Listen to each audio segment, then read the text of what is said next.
So this is me and the blackberry rows behind the barn.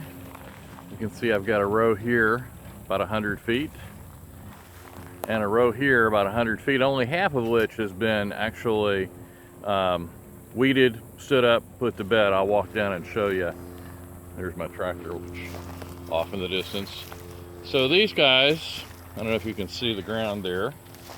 I've gone through and cut out all the old dead canes and weeded it out.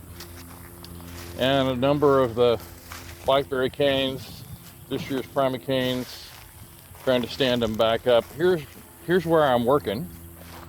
I still got to get all the old dead canes out, get all the weeds pulled, and that's what the row looks like before I get anything done to it.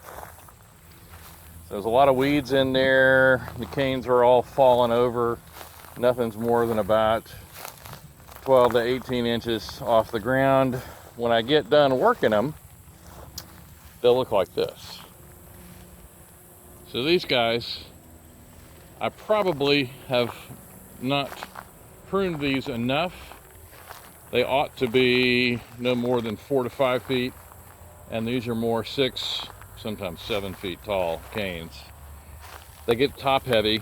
They won't all stand up when they do that, but when they set berries next May, and when the harvest time comes in June and July, hopefully a lot of the berries will be up at an easy access level. Now these have been set for quite a while, and you can see there's a lot of new lateral growth, a lot of green growth down here, new laterals on the canes.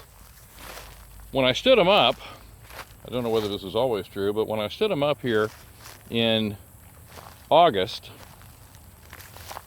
they seemed to like getting the weeds removed, no more competition for water, I guess, or much less competition, and more sunlight, more direct sunlight, and that seems to have stimulated them to put new buds and new growth out. So these new little laterals here, and actually a few new canes have even sprung up from the roots. So here's a couple of new canes that have actually sprouted from the ground up and gone up to about 30 inches. And presumably primocanes that will bear fruit next spring after we get through the winter, assuming they get through the winter okay.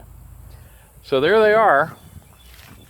It's about 200 feet of my, I think I have probably about 1,000 feet here of wild Tennessee blackberries under cultivation, and looking forward to a great crop next June.